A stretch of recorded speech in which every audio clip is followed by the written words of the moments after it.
كوره واتفرجت على الكوره المصريه وبدات كده اتفرج واشجع، ما شفتش ابدا في مباراه فريق غالب فرق 1 وفرق 2 وما بيحافظش على النتيجه الا في هذه المباراه، مباراه الاهلي وشباب بلوزداد اللي انتهت ب6-1، نتيجه كبيره جدا جدا جدا.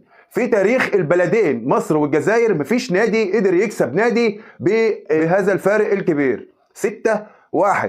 المباراة في الشوط الأول كانت واضحة وصريحة، وشباب بلوزداد ممتلك الملعب من الأول للآخر، يعني الأهلي بيستحوذ على الكرة، لكن فرقة شباب بلوزداد بتعمل اللي هي عايزاه، حرفيا. وده من إيه؟ من تشكيل كولر نازل برضه بيدافع، الكلام اللي احنا قلناه في الفيديو اللي فات كولر عمله بالحرف الواحد، ولعب 3 مش 2، لعب 3 هاف ديفندر، 3 رقم 6، 3 بيجيدوا الألعاب الدفاعية. وبرضه الشباب بلوزداد عمل اللي هو عايزه، وبقى بيخترق من الشمال ومن اليمين، يعني من ناحيه خالد عبد الفتاح كذا مره اللي جاء منها الهدف، ومن ناحيه يحيى عطيه الله كذا مره، ومن نص الملعب برضه. يعني اللي انت عملته كله في الفاضي، اللي انت عملته. نزل لي 3 هاف ديفندر شبه بعض، مفيش حد فيهم بيلعب كره اماميه. يعني عمرو السوليه شويه الى حد ما بيميل الى الطريقه الهجوميه، بس بضعف، يعني مش بقوه امام عاشور مثلا او بقوه محمد مجدي قفشه اللي قلنا ونشدنا ان نلعب بيهم هما الاثنين في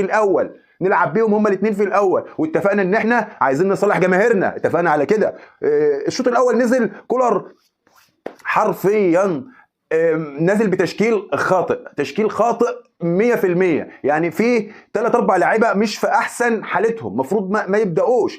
يعني انا مش عايز اقصو على اي لاعب، لكن هي دي الحقيقه، وهو ده اللي شفناه كلنا في الملعب، وخصوصا الشوط الثاني بعد ما فرقه دخلت اوضه اللبس وخرجت فرقه ثانيه حرفيا. شفنا النادي الاهلي في اجمل واحلى طابلوه ليه، شفنا اللاعب ازاي وهو غالب فرق جون و2 عايز يجيب الثالث، عايز يجيب الرابع، ودي مش من عادات اللاعب المصري كلنا عارفينه وكلنا حافظينه. كسب 1-0 بيحافظ على النتيجه على قد ما يقدر، كسبان 2-0 ما بيندفعش للامام وبيهاجم. لما شفنا النادي الاهلي كسبان 6-1 وبالاخر لحظه قبل ما الحكم يصفر عايزين يروحوا يجيبوا الكوره ويجيبوا الجول السابع، ما شفناهاش قبل كده في الفرق المصريه. جماهير النادي الاهلي يا جماعه بتعمل عظمه، جماهير النادي الاهلي هي نقطه التحول في هذه المباراه، هي جماهير النادي الاهلي اللي برفع لها القبعه. جماهير النادي الاهلي محدش يعاديها، محدش يخسر. جماهير النادي الاهلي العظيمه دي اللي زي ما خليتك نجم، زي ما علتك في السماء، هتجيبك 7 ارض. الميزه هنا في جماهير النادي الاهلي ان هي بتعشق النادي، بتعشق الكيان، ما بتحبش الفرقه. مش معنى ان هي مثلا بتشجع الفرقه يبقى هي الفرقه اهم حاجه، لا، اهم حاجه النادي. الفرقه مجرد آلة واللاعب فيها مجرد ترس، ان ما كنتش تقوم على اكمل وجه بدورك يبقى مالكش مكان في الآلة كلها، حتى لو الآلة كلها تتغير ما عندهمش مشكله. جماهير النادي الاهلي كده عندها النادي رقم 1 فوق الجميع، هو ده معنى كلمه او جمله الاهلي فوق الجميع. هي دي معناها، ان انت ما بتحبش لاعب، ما بتحبش فرقه، لا، انت بتحب النادي. الفرقه هي الآلة اللي بتخلي النادي بتوصل بيه للطموح اللي الجماهير عايزاها. انما انت كفرقه ان ما كنتش تلتزم بره الملعب قبل الملعب خلقا ولعبا واداء وكل حاجه، يبقى مالكش مكان في النادي، حرفيا مالكش مكان في النادي. فما حدش يزايد على جماهير النادي الاهلي. جماهير النادي الاهلي بتعشق النادي والكيان، وهو ده الصح. مش معنى مثلا ان انت لاعب جامد، لاعب سوبر، يبقى انت ما تعمل اللي انت عايزه وتبوظ اوضه اللبس والكلام ده كله، لا، مالكش مكان في المنظومه ايا كنت انت اسمك ايه، مالكش مكان في المنظومه. هي دي جماهير النادي الاهلي، جماهير بتعمل عظمه. وفي ناس كتير زعلانه من انها تطاولت على لاعيبه بعينها لا لا لا لا لا، جماهير النادي الاهلي بتعلمك ازاي تبقى نجم، جماهير النادي الاهلي بتعلمك ازاي تبقى قائد في الملعب، جماهير النادي الاهلي بتعلمك ازاي تتعامل مع الاعلام، ازاي تتعامل مع السوشيال ميديا، ازاي تتعامل مع الجماهير نفسها، ازاي تتعامل مع زميلك في الملعب، ازاي تتعامل مع الاداره، ازاي تتعامل مع الكره، ازاي. هي دي جماهير النادي الاهلي، وهو ده نوعيه الجمهور اللي يعلي اي فرقه في السماء. ما تجيش بقى تقول لي على الحلوه والمره، لا، على الحلوه والمره هم معاك على الحلوه والمره طول ما انت بتعمل اللي عليك، طول ما انت بتأدي وتعمل اللي عليك يبقى على الحلوه والمره معاك، انما شايفينك بقى ما انتش يعني وعمال تعمل مشاكل وبتتدلع لا، مالكش مكان في وسطهم، مالكش مكان. زي ما رفعوك في السماء هينزلوك سابع ارض. هي دي جماهير النادي الاهلي، والله بتعمل عظمه. جماهير النادي الاهلي بتقوم اي لاعب خارج عن النص، لازم تعدله في الخط المستقيم او مالكش مكان وسطنا، مالكش مكان وسطنا.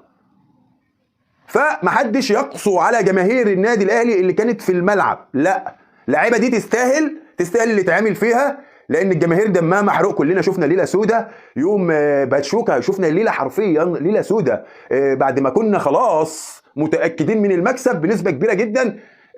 رعونه واستهتار وغرور، وكل واحد عايز يشيل مسؤوليته ويخلي مسؤوليته وخش شوط انت ما عادش التزام في الفرقه. خلاص راحت البطوله بسبب استهتاركم وبسبب غروركم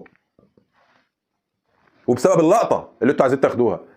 بطوله كانت هتكسب الاهلي 2 أو 3 مليون دولار زياده، زائد المجد التاريخي. هتلعب نهائي كاس العالم، هتلاعب ريال مدريد، هتبقى في حته تانية، في ليفل تاني. الجماهير هتشجعك قصاد احسن فرقه في العالم.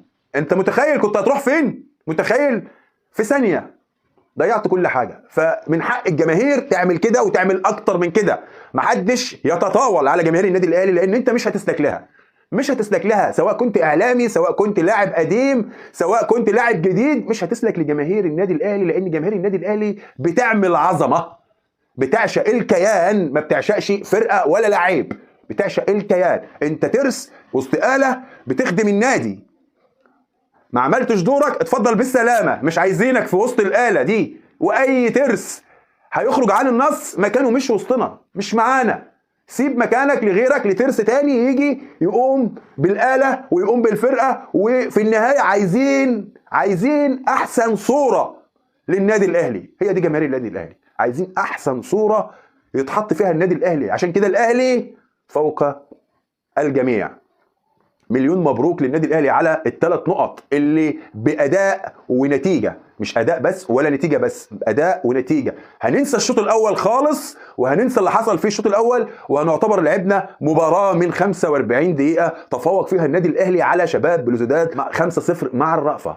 تفوق فيها النادي الاهلي على شباب بلوزداد خماسيه نظيفه. وهننسى الشوط الاول خالص، وهنقول ان المباراه 45 دقيقه، لان الشوط الاول للنسيان. ان شاء الله النادي الاهلي اول المجموعه، ويفضل اول المجموعه، وياخد بطوله افريقيا باذن الله، ويروح كاس العالم للانديه مره تانية، ويلعب النهائي، وناخد كاس العالم باذن الله تعالى. لان الاهلي يستاهل اكتر من كده، الاهلي يستاهل حاجات كتيره جدا جدا جدا. بجماهير النادي الاهلي هي رقم 1 مش رقم 12. جماهير النادي الاهلي رقم 1 مش رقم 12. يا ريت تكتبوا لي رأيكم في التعليقات. نشأت حبيبي، شكرا جدا على دعمك ليا. اسلام المحارب حبيبي برضو، شكرا جدا على دعمك ليا. واشوفكم ان شاء الله في فيديو جديد، ولحد ما اشوفكم اتمنى يا رب تكونوا بألف خير وصحة وسعادة. وفي النهاية شكرا لكم والسلام عليكم.